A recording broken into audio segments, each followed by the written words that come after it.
Welcome to Plain Mundane Show, where we're going to read to you today interesting and enlightening unique history from 1913 to the 1920s.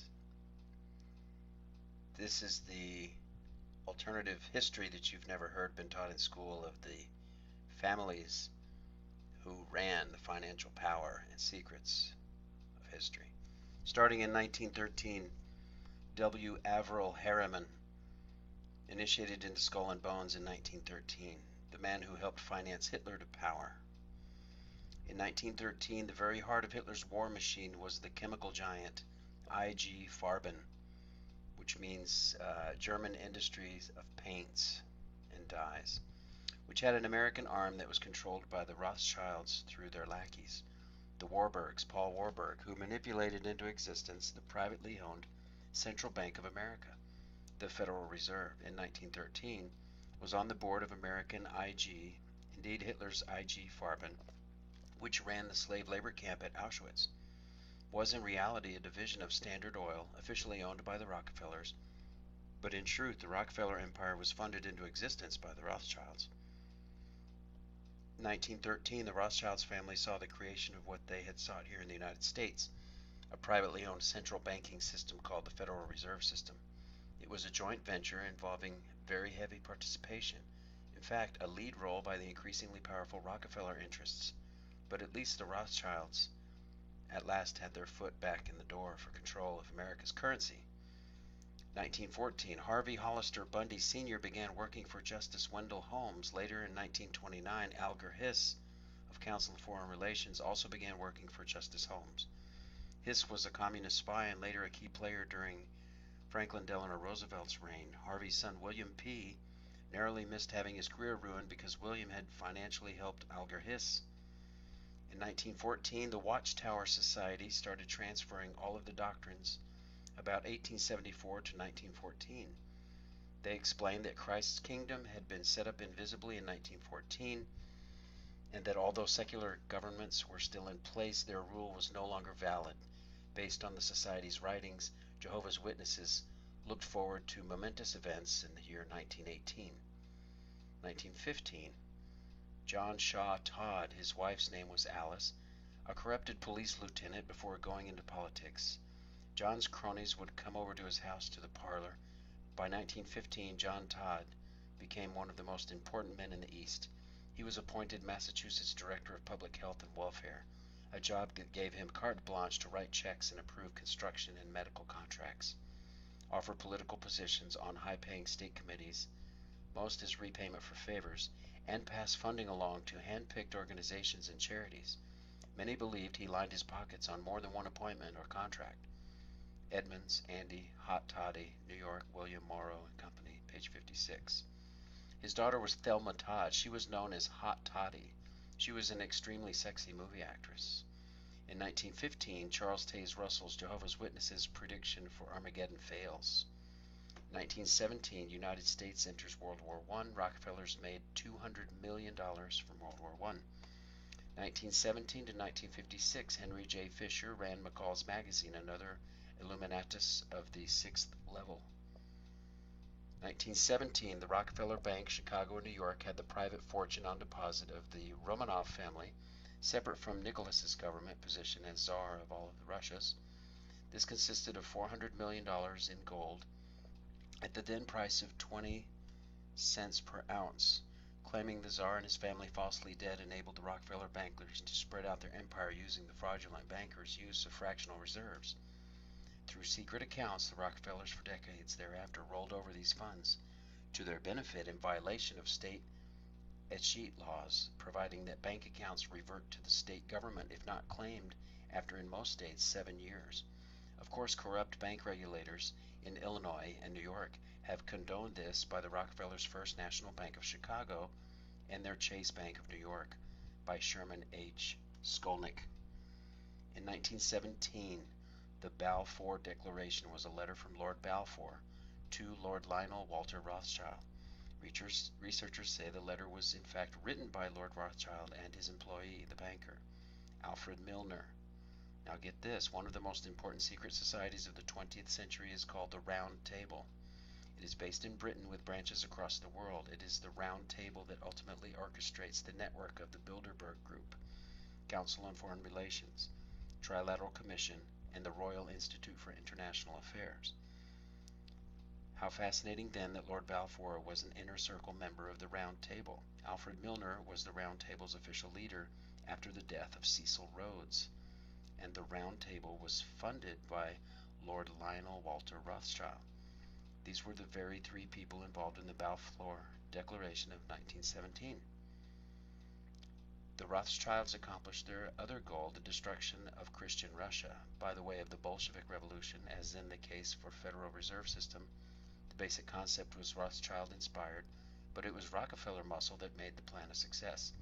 Having started out as Rothschild protégés, the Rockefeller cartel had risen already to the status of partners, and during the decades that followed, especially after World War II, the Rockefellers pulled ahead and eclipsed Rothschild power on the world stage. That situation continued until the end of the 1970s. Now, with the collapse of the family Rockefeller dynasty, the balance between the Rockefeller and Rothschild factions is in a state of flux, with both struggling for renewed supremacy. In 1918, history books declare the Russian Tsar Nicholas II and his family, following the Russian Revolution, were assassinated by the Bolsheviks.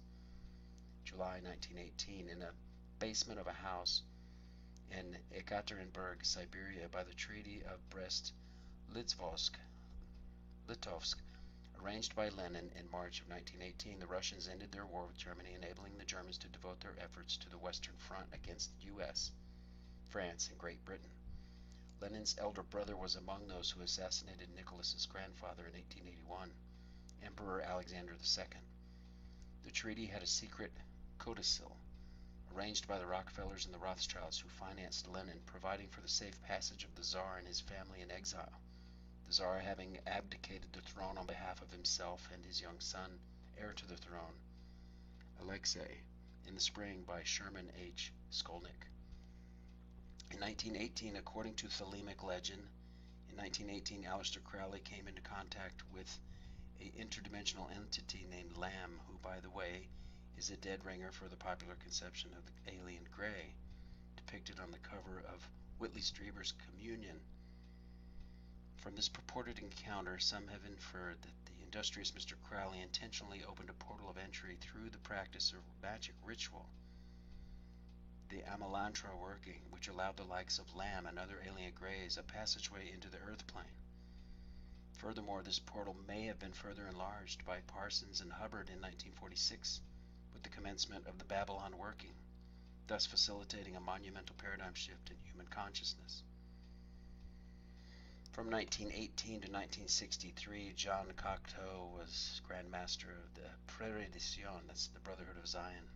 That's who Leonardo da Vinci belonged to. In 1919, the Royal Institute of International Affairs, the RIIA, was created, and the Astors were the financial major backers of the RIIA, which functions as the fourth degree cover of the Illuminati.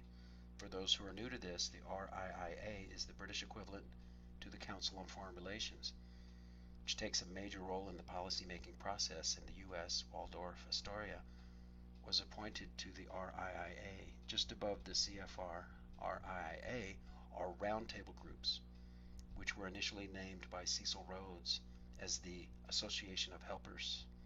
Cecil Rhodes set up the Rhodes Scholarships to recruit and bring top men from several nations to Oxford. President Clinton went to Oxford on a Rhodes Scholarship to be initiated into the Illuminati and to learn about how to bring in a one world government. In 1919, Prohibition, U.S. legal prevention of the manufacture, sale, and transportation of alcoholic beverages except for medicinal purposes, attempted on a national scale. This was a successful move by the Illuminati in an attempt to ratify the 18th Amendment of the Constitution. This lasted until 1933. 1919.